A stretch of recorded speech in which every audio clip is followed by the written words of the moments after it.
사람은 실제 수면을 취할 때 꿈을 얼마나 꾸는지 아십니까? 모르시죠? 네. 전 이상하게 꼭 모르는 것만 물어보죠. 네. 보통 우리가 이제 심리학에서 수면에 관한 연구를 많이 하는데요. 수면을 할 때 우리 보통 하루에 꾸는 꿈은 약 2,000편에 달합니다. 아주 많이 꾸는 사람은 2만 편까지를 꾼다고 해요.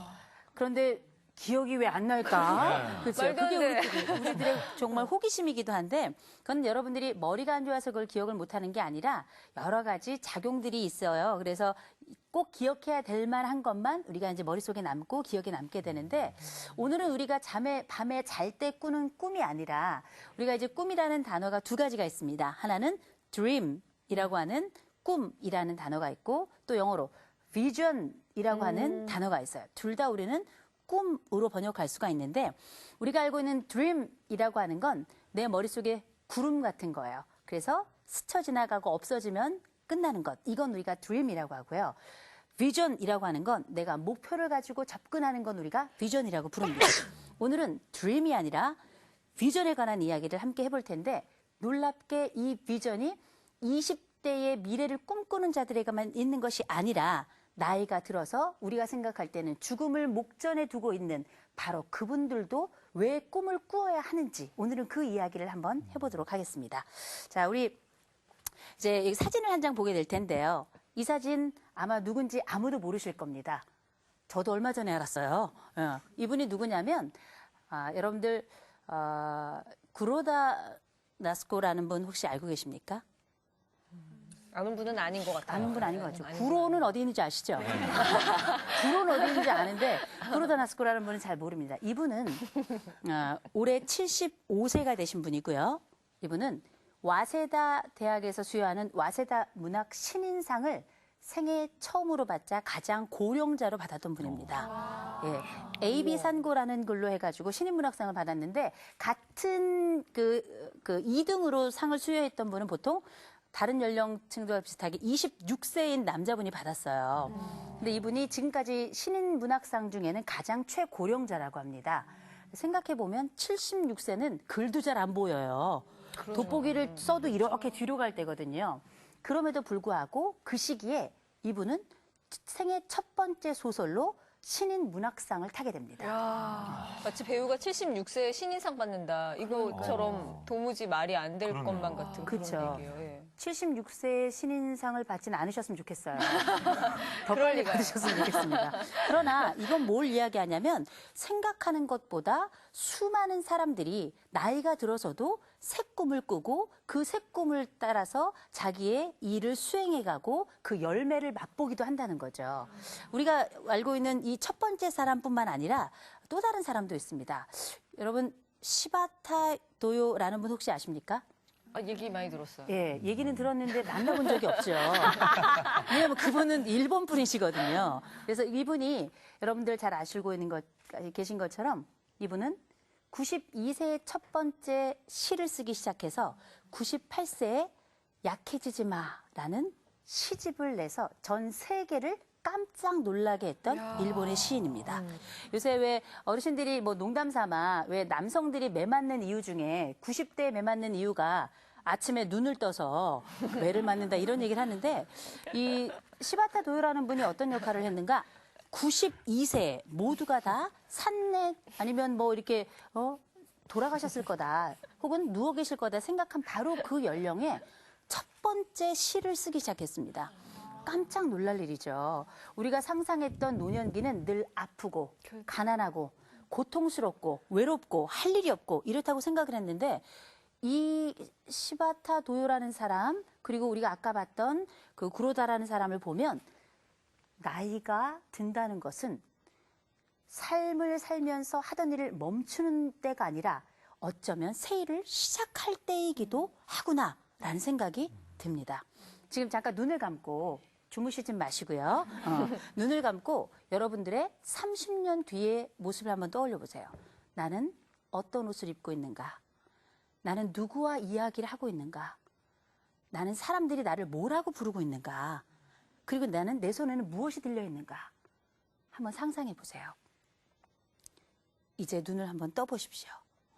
머릿속에 금방 장면이 떠오르신 분들도 있고 떠오르지 않는 분들도 계실 겁니다.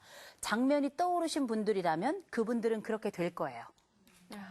장면이 떠오르지 않은 분이라면 지금부터 장면을 만들어 가야 될 겁니다. 여러분들이 30년 뒤가 50대인가요? 60대? 40대? 70대? 80대? 지금 이제 30년 뒤가 40대라고 하셨는데 이 정도로 하면 이제 치매라고 봐야 되겠죠. 정신 차려. 우리의 미래는 50세, 60세, 70세, 80세, 90세, 앞으로 지금의 20대는 130살까지 살게 됩니다. 그러면 우리는 100세, 110세, 120세, 130세까지도 무엇을 할지를 생각해야 된다는 거죠. 그때까지 하염없이 여러분들이 다 함께 탑골공원에서 만날 것인가? 저는 그렇게 생각하지 않습니다. 무언가를 하고 계실 거예요. 그 무엇이 무엇인가를 우리는 단 한 번도 생각해 본 적이 없다는 거죠. 우리가 지금까지 봤던 이 두 사람은 내가 무엇을 할 것인가를 생각만 할 게 아니라 직접 몸으로 움직여서 그 열매를 그 나이대에 맛본 분들이라는 겁니다. 여러분들은 지금부터 열매를 꿈꾸는 것부터 시작을 해야 될 거예요. 그리고 제가 한 분을 더 소개할까 합니다. 일본뿐만 두 분을 소개하니까 한일 관계가 안 좋은 우리나라에서는 이게 좀 그렇지 않느냐, 마음이. 그래서 우리가 모두 다 좋아하는 황금 좋아하시죠? 네. 그 이름을 앞자에 들고 계신 황금찬 시인을 제가 소개를 할까 합니다. 이 시인은 유명한 시인은 아니에요. 유명한 시인은 아니지만 이분은 올해 90세가 되시고 36번째 시집을 이번 1월에 내셨습니다. 와. 예, 90세가 되면 펜을 잡을 수 있을까? 이런 생각이 드는 나이잖아요. 네. 그런데 이분이 누구랑 함께 활동하셨냐면 피천득 시인이랑 함께 혹시 그분은 알고 계세요? 알죠. 예, 알고 계시죠? 우리 인연이라는 수필로 굉장히 유명하신 분인데 피천득 시인하고 함께 활동을 하신 분인데 피천득 시인이 이 황금찬 시인에게 이렇게 물었답니다. 당신 왜 이렇게 많이 써? 왜 이렇게 많이 쓰는 거야? 그랬더니 이분이 뭐라고 대답했냐? 나 죽지 않으려고 써요. 이분에게는 시가 내 삶을 연장하는 도구이고 시가 내가 살아야 하는 이유인 거예요. 그 이유는 90세에도 유효하더라는 거죠. 이건 놀라운 일입니다. 여러분들이 90세에 살아야 할 이유를 한 가지씩 머릿속에 생각해 보세요. 어르신들이 90세에 살아야 된다는 이유를 얘기해봐라 그러면 다 미쳤어. 그냥 빨리빨리 죽어주는 게 너무 좋은 거야. 이렇게 말씀하시는데 세상이 달라졌습니다. 100세 시대예요. 이제 130시대를 삽니다. 무릎도 고장나면 고쳐요. 심장도 가짜르지만 어떻게 작동할 수 있도록 새 심장을 달아냅니다. 눈도 바꿔요. 조금 있으면 아마 뇌도 바꿔줄 것 같아요. 세상이 너무너무 달라지고 있죠. 여러분들의 미래가 어찌 될지 아무도 모르죠.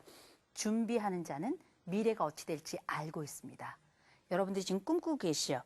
꿈꾸고 계시다면 그 꿈 그대로 될 거예요. 우린 이걸 심리학에서 피그말리온 효과라고 부릅니다.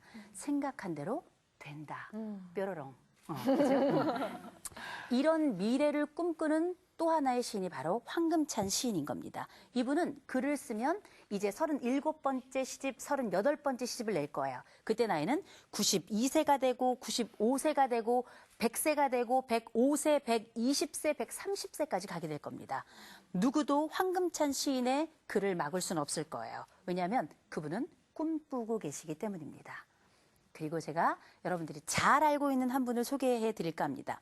여러분들 이제 동네에 가시면 햄버거 집들이 있죠. 햄버거 집들 중에 웬 할아버지가 서 계시는 곳이 있어요. 그렇죠? 치킨집, 치킨집. 그렇죠. 치킨으로 되게 유명하잖아요. 그래서 KF 이렇게 하는 거 있잖아요. 그 치킨집의 할아버지는 가짜로 서 있는 이렇게 좀 밤에 보면 좀 무섭기도 하더라고요. 허연 분이 서 있으니까. 그런데 이분은 실제 생존 인물입니다. 네, 이분은 커넬 샌더스라고 하는 분이에요. 커넬 샌더스라는 분인데 흔히 샌더스 대령이다. 커넬이 대령이라는 뜻이기 때문에 샌더스 대령이다 이렇게 불렸던 분인데 이분이 어떤 분이냐? 어린 시절 굉장히 불우했습니다.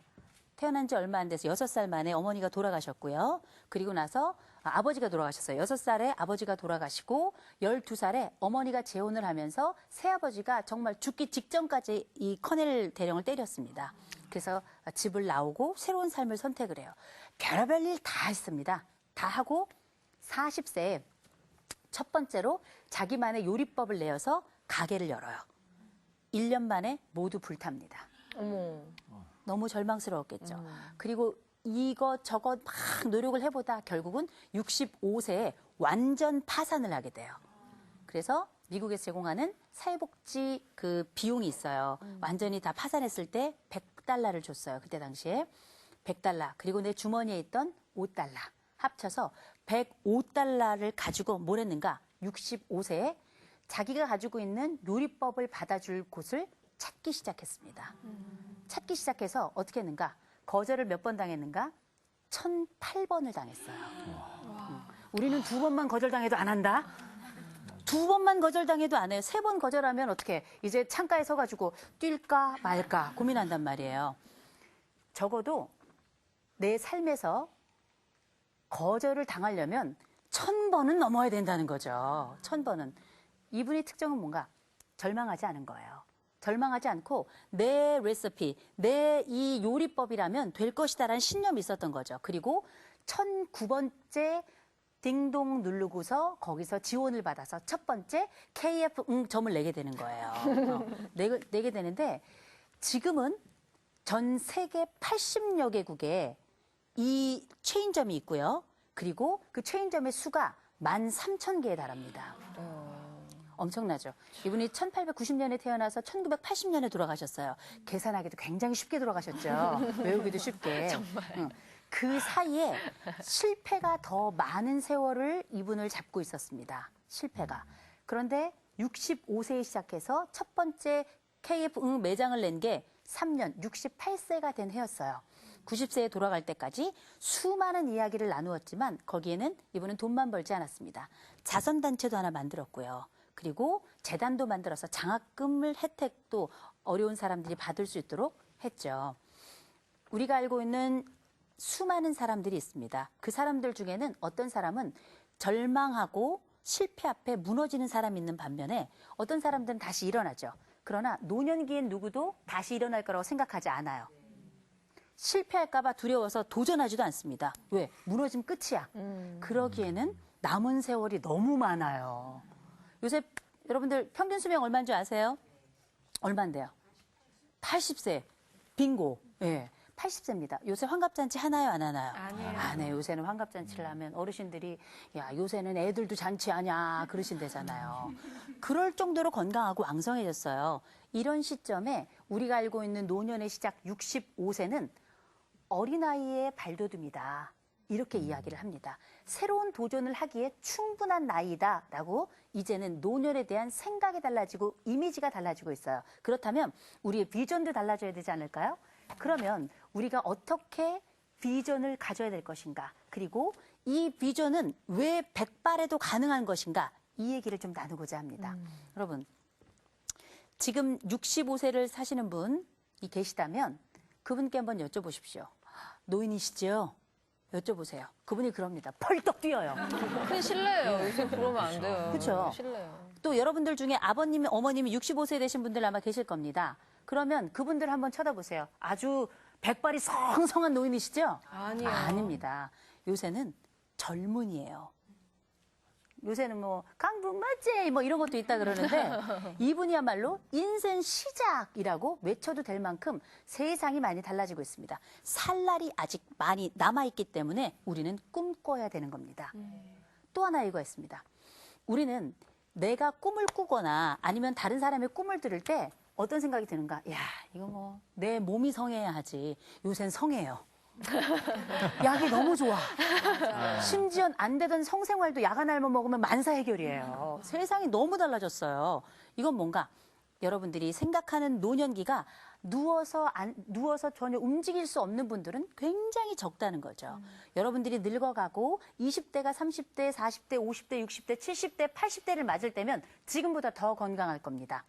저는 제가 맨날 농담 삼아 하는 얘기가 있습니다. 몇 살까지 사실 겁니까? 저는 130까지 산다 그래요. 그러면 그때까지 팔다리가 성하네. 인조인간이 되면 되지. 응? 우리가 맨날 로봇, 뭐 태권브 이런 것만 볼 게 아니라 내가 로봇 태권브이가 되면 되지. 아이언맨. 아이언맨 좋습니다. 무릎도 새로 갈 거고요. 팔목도 갈 거고 쇄골도 좀 갈고 뺄 수 있다면 살도 좀 빼면 좋겠죠. 그러나 이런 거에 가능한 이유는 뭐냐? 의학의 발전이에요. 의학이 지속적으로 앞으로 발전하게 된다면 우린 더 오래 살게 될 겁니다. 더 오래 살게 될 거라면 우린 더 많은 꿈을 꾸는 게 맞다는 거죠. 세 번째는 인간은 원래가 창조적이에요. 인간은 원래가 처음부터 뭔가를 자꾸 만들어내는 존재입니다. 뱃속에 있을 때부터 아이들은 만들어내기 시작해요. 뭘 만들어내느냐? 거품. 빡, 빡. 양수를 먹고 그걸로 장난을 해요. 혹, 혹 이렇게. 마치 이제 왜 어른들 보면 담배 피시는 분들 보면 연기가 이렇게 뽁, 뽁 해서 도넛도 막 나가고 그러잖아요. 풍선껌 씹다가 그렇죠. 이렇게. 뱃속에선 양수로 요거를 해요. 뱃속에선. 그리고 태어나서는 엄마 아버지들에게 자녀들이 반응하는데 놀랍게 아이들을 살펴보세요. 단 한 명도 똑같이 반응하는 아이는 없습니다. 심지어 쌍둥이도 서로 간의 반응이 달라요. 이 다른 반응을 우리는 뭐라고 부르는가? 창조적 행위라고 불러요. 그리고 아이들이 초등학교 가보세요. 이제 댐비기 시작하죠. 정말 창조적이에요. 네.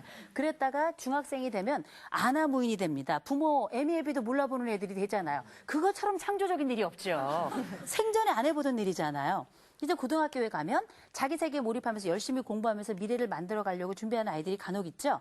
나머지 아이들 방황하면서 정말 부모 속을 썩인다 하는 아이들일수록 창조성은 넘쳐나는 겁니다. 그게 창조성이 넘치시나요? 그렇죠. 창조성이요. 네, 얼굴도 창조적이고 몸도 창조적이고 배우라는 게 창조적도 직업이잖아요. 그렇죠. 그리고 대학에 가서도 또 성인기 30대를 맞아서도 또 40대, 50대 가도 사람은 늘 창조해요. 어떨 때는 요 소리도 똑같진 않아요. 그 재밌으면 어떻게? 딱딱 두 번 더 해보죠. 두 번 해봤다면 여러분들은 창조적인 거예요. 창조적인 게 엄청 쉬워요. 왜? 인간은 원래 창조적이었어요. 엉뚱한 짓이라고 하는 것조차도 우리는 창조하고 있는 겁니다. 그게 바로 여러분들을 만들고 특별하게 만드는 아주 중요한 재산이고 중요한 요소거든요. 인간은 젊을 때만 창조적이 아니라 마지막 순간까지 창조적입니다. 그리고 그 창조성을 억누르지 마세요. 노년기가 되면 더 자유로워져요. 이제 애들 무조건 키워낼 필요 없죠. 이제 내 직업에 목말라가지고 그 직업에 따라가느라고 막 내가 하기 싫은 일도 억지로 해야 되고 이런 시기도 끝났습니다. 이젠 내가 해야 될 일을 할 때가 됐고 이제 내가 할 수 있는 일을 할 때가 됐고 정말 내가 원하던 일을 할 때가 바로 노년기인 거죠. 모든 것이 자유로울 때 창조성은 더 극대화됩니다. 두려워하지 마세요. 그리고 추억이라는 게 노년기에 중요한 가치가 돼요. 여러분들 다른 사람들 하는 거 보세요. 요새 뭐 엄친아 얘기들 많이 하잖아요. 엄마 친구 아들은 다 잘해. 걔네들만 잘하는 줄 알았더니 내 친구도 다 잘해. 요새 뭐 무슨 페이스북이니 카카오 스토리니 뭐 카톡이니 많이 하는 거 보면 다 자랑이야. 다 좋아요만 있고 싫어요는 없는 세상이 됐어요. 다 잘하는 것 같아요. 네. 뭐 싫어요, 나가요 이런 건 없어요. 없어. 그거 보면 나만 바보 같아요. 다른 사람들은 다 행복한 것 같아요. 나만 형편없는 것 같아요. 생각해 보세요. 제가 좋아하는 찬송가가 있습니다. 그 찬송가가 뭐냐?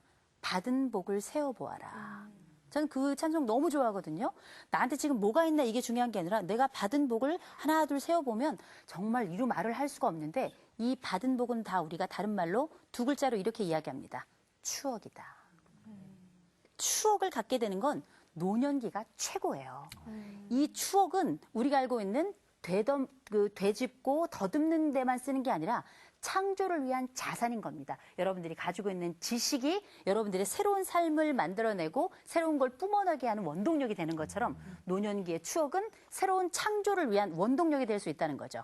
그러면 노년기 꿈을 이루고 꿈을 만들어가기 위해서는 몇 가지가 필요하겠죠. 그 몇 가지 한번 실천할 수 있는지 한번 보죠. 첫 번째는 뭐냐? 공부해야 됩니다. 공부하세요. 이런 얘기 있잖아요. 그렇죠? 옛날에 윤신혜라는 가수가 라라라라라 열심히 공부하세 이렇게 했잖아요. 제가 생긴 건 이래도 옛날에 대학가요제도 나갔었어요. 예선 탈락이야. 예선 탈락. 그래도. 근데 어떻게 공부하고 익히는 자는 창조성을 더 강화하는 자입니다. 나이 들수록 더 공부해야 돼요. 나이 들수록 창조성을 잃고 싶지 않죠? 공부하셨으면 좋겠습니다. 새로운 것에 민감하게 반응하세요. 또 찾아야 됩니다. 가만히 있는다고 누가 내 입에다 떡을 넣어주는 게 아니에요. 나이 들어도 찾으셔야 됩니다. 좋은 복주관이 어딘지도 찾아야 되고 내가 공부하고 싶은 곳에서 제공하고 있는 게 무엇인지 찾고 또 찾아가야 된다는 거죠. 적극성을 활용하셔야 돼요. 그리고 정리하고 메모하셔야 됩니다. 다 잊어버려요. 꼭 공책 들고 다니라고 말씀드립니다. 여러분들의 창조성의 흔적을 반드시 남겨서 그 창조성이 여러분들의 실제 현장에 들어갔을 때 열매가 될 수 있는 건 그 메모밖에 없어요. 메모광이 되셨으면 좋겠습니다. 제일 중요한 건 뭔지 아세요? 자신을 믿으세요. 나이 들수록 자신감 떨어집니다. 지금도 자신감 많이 떨어져 있잖아요. 그렇죠? 자신감 많이 우리나라 사람들 자존감 낮아요. 그러나 여러분 가지고 있는 것을 세워보십시오. 그리고 자신감을 가지시기 바랍니다. 노년에 살고 계신 여러분들은 여러분들의 추억을 세워보세요. 그게 여러분들의 자신감의 원동력이 될 것입니다. 절망할 게 아니라 즐겨야 됩니다. 내가 꿈을 가질 수 있다는 걸 즐거워해야 되고 그 꿈을 즐기고 작으면 어때요? 한번 시작해보죠. 부족하면 어때요? 한번 도전해보죠. 아니 말고. 그렇죠? 본전입니다. 내 삶에 기쁨과 활력을 제공하는 여러분들의 비전이 내일 있다고 생각하지 마세요. 오늘 내 비전은 오늘 내 현장에서 늘 실현되는 겁니다. 내가 오늘 책을 한 권 봤다면, 책을 한 장을 봤다면 그게 여러분들 꿈의 오늘 몫이에요. 시작하시면 얻을 수 있습니다. 구하면 얻고요. 문을 두드리면 열립니다. 그리고 그게 노년에게도 동일하게 구하는 자에게 제공되고 두드리는 자에게 문이 열린다는 것을 기억하셨으면 좋겠습니다. 여러분, 자신을 믿고 기도하면서 미래의 꿈, 또 오늘의 꿈, 내일의 꿈, 10년 뒤, 30년 뒤, 50년 뒤의 꿈을 지금부터 한번 시작해보죠. 강의 여기까지 하도록 하겠습니다. 고맙습니다.